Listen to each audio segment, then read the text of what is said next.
नमस्ते। हम सब अपनी जिंदगी में कभी ना कभी तो रुककर सोचते ही हैं कि भाई ये सब क्या है, कहाँ से शुरू हुआ ये सब, और मेरे अंदर ये जो कुछ भी चल रहा है ये क्या है। तो आज हम इन्हीं सवालों के जवाब ढूंढेंगे एक बहुत ही पुराने भारतीय ग्रंथ में, जिसका नाम है प्रश्न उपनिषद। असल में ये उपनिषद 6 बहुत ही कमाल के सवालों और उनके जवाबों की एक कहानी है। एक ऐसी कहानी जो हमें अस्तित्व के, आप कह सकते हैं, सबसे गहरे रहस्यों तक ले जाएगी। तो ये कहानी शुरू होती है 6 ऐसे लोगों से जो ज्ञान के प्यासे थे। वो जिंदगी के सबसे बड़े सवालों से जूझ रहे थे और उन्हें पूरा यकीन था कि महान ऋषि पिप्पलाद के पास ही उनके जवाब मिलेंगे। तो चलिए हम भी उनके साथ इस सफर पर चलते हैं और देखते हैं कि जब उन्होंने अपने सवाल पूछे तो उन्हें क्या मिला। देखिए, इस खोज में हम 4 पड़ावों से गुजरेंगे। पहले हम ये जानेंगे कि सच्ची जिज्ञासा होती क्या है। फिर समझेंगे कि ये जो पूरी कायनात है ये किन 2 चीज़ों से बनी है। उसके बाद हम अपने अंदर की सबसे बड़ी शक्ति को पहचानेंगे और आखिर में चेतना के सबसे गहरे रहस्य तक पहुंचने की कोशिश करेंगे। तो जब वो साधक ऋषि के पास पहुंचे तो उन्हें लगा कि जवाब शायद फौरन मिल जाएंगे, लेकिन ऋषि पिप्पलाद ने ऐसा बिल्कुल नहीं किया। जवाब देने से पहले उन्होंने उनके सामने एक शर्त रख दी, एक तरह की परीक्षा। और ये शर्त बहुत गहरी थी। ऋषि पिप्पलाद असल में उन्हें ये सिखा रहे थे कि सच्चा ज्ञान कोई फटाफट मिलने वाली जानकारी नहीं है।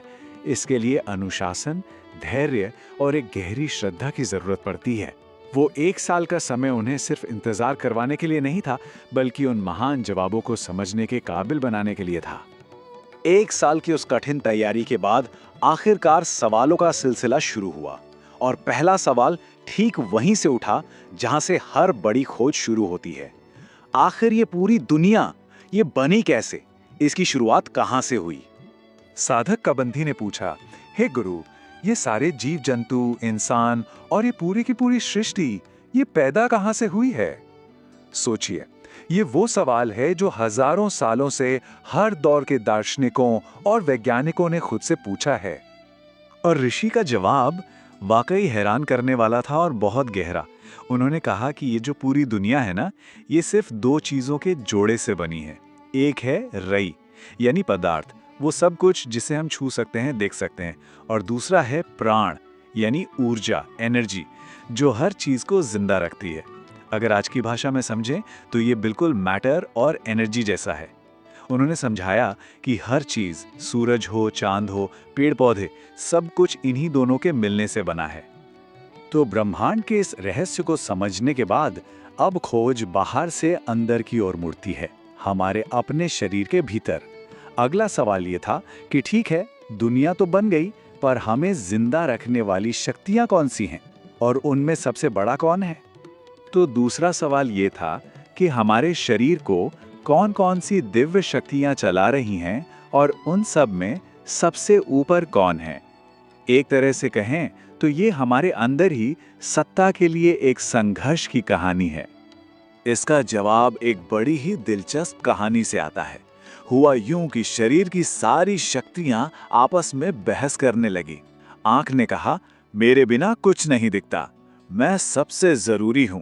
मन ने कहा, मेरे बिना कोई सोच ही नहीं सकता, मैं ही राजा हूं। आग, पानी, हवा, सबने अपना अपना दावा ठोक दिया कि ये शरीर तो उन्हीं की वजह से चल रहा है। इस पूरी बहस के बीच में जो मुख्य जीवन शक्ति थी, यानी प्राण, उसने कहा, तुम सब लोग भ्रम में हो, कोई एक नहीं, बल्कि ये मैं हूं जो खुद को 5 अलग अलग रूपों में बांटकर इस पूरे शरीर को एक साथ चलाता है। और अपनी बात साबित करने के लिए प्राण ने जो उदाहरण दिया वो कमाल का है। जैसे जब रानी मधुमक्खी अपना छत्ता छोड़ती हैं तो सारी की सारी मधुमक्खियां उसके पीछे पीछे चली जाती हैं, है ना? ठीक वैसे ही जब प्राण ने शरीर छोड़ने का नाटक किया तो बाकी सारी शक्तियां एकदम बेजान हो गईं। तब जाकर सबको मानना पड़ा कि भाई प्राण ही सबसे ऊपर है। तो ये एक अकेला प्राण आखिर काम कैसे करता है? बहुत दिलचस्प तरीके से ये खुद को शरीर में 5 मैनेजरों की तरह बांट लेता है। एक हिस्सा, जिसे प्राण ही कहते हैं, हमारी सांसों को संभालता है। अपान शरीर से फालतू चीजें बाहर निकालने का काम करता है। समान हमारे खाए हुए भोजन को पचाकर ऊर्जा में बदलता है। व्यान उस ऊर्जा को पूरे शरीर में नस नस में पहुंचाता है। और उदान, ये सबसे रहस्यमयी है, ये मृत्यु के समय आत्मा को ऊपर की दुनिया में ले जाता है। सोचिए, एक ही ऊर्जा पर कितने कमाल के अलग अलग काम। चलिए अब हम बाहरी दुनिया और शारीरिक शक्तियों से और भी गहरे उतरते हैं। अब बात होगी चेतना, नींद, सपनों और उस परम सत्य के रहस्यों की। चौथा सवाल चेतना की प्रकृति के बारे में था। एक ऐसा रहस्य जिसका अनुभव हम हर रात करते हैं, पर सोचते नहीं कि जब हम सो जाते हैं तो शरीर में कौन जागता रहता है, हमारे अंदर सपने कौन देख रहा होता है। ऋषि का जवाब एक बहुत ही सुंदर तस्वीर की तरह है। वो कहते हैं, जैसे शाम को डूबते हुए सूरज की सारी किरणें वापस उसी में सिमट जाती हैं, ठीक वैसे ही नींद में हमारी सारी इंद्रियां, देखना, सुनना, सूंघना, सब कुछ वापस हमारे मन में सिमट जाता है। और तब मन ही डायरेक्टर बनकर सपनों की दुनिया बनाता है और खुद ही ऑडियंस बनकर उसे देखता भी है। अब आता है पांचवा सवाल, जो ध्यान की शक्ति पर है और खास तौर पर उस एक पवित्र ध्वनि पर जिसे भारत की आध्यात्मिक परंपरा की नींव माना जाता है, ओम। सवाल यह था कि अगर कोई अपनी पूरी जिंदगी इस एक अक्षर पर ध्यान करे तो वो क्या हासिल कर सकता है। इसका जवाब चेतना के 3 लेवल को खोलता है, बिल्कुल एक सीढ़ी के 3 पायदानों की तरह। जो ओम के सिर्फ पहले हिस्से पर ध्यान करता है वो वापस इसी दुनिया में जन्म लेता है। जो 2 हिस्सों पर ध्यान करता है वो मरने के बाद चंद्रमा के एक सूक्ष्म लोक तक पहुंचता है। लेकिन जो ओम की पूरी धुनी पर ध्यान लगाता है वो सूर्य के प्रकाशमान लोक में पहुंचकर जन्म मृत्यु के इस चक्कर से हमेशा के लिए आजाद हो जाता है। और अब आखिरी और छठा सवाल, ये वो सवाल है जो हमें हकीकत के एकदम मूल स्रोत तक ले जाता है।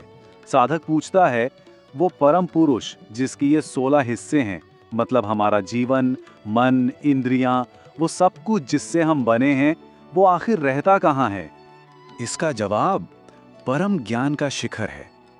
ऋषि कहते हैं, जैसे नदियां बहती बहती जब समुद्र में मिलती हैं तो उनका अपना अलग नाम, अपना रूप सब खत्म हो जाता है, वो समुद्री बन जाती हैं। ठीक उसी तरह हमारे व्यक्तित्व के सारे 16 हिस्से, प्राण, मन, इंद्रियां, उस परम पुरुष में विलीन हो जाते हैं और तब व्यक्ति अपनी सारी सीमाओं से आजाद होकर अमर हो जाता है। इन जवाबों को सुनने के बाद उन 6 साधकों के सारे शक, सारे सवाल मिट गए। उन्होंने ऋषि पिप्पलाद को प्रणाम करते हुए कहा, आप ही हमारे सच्चे पिता हैं। आप ही ने हमें अज्ञान के इस गहरे सागर के पार पहुंचाया है।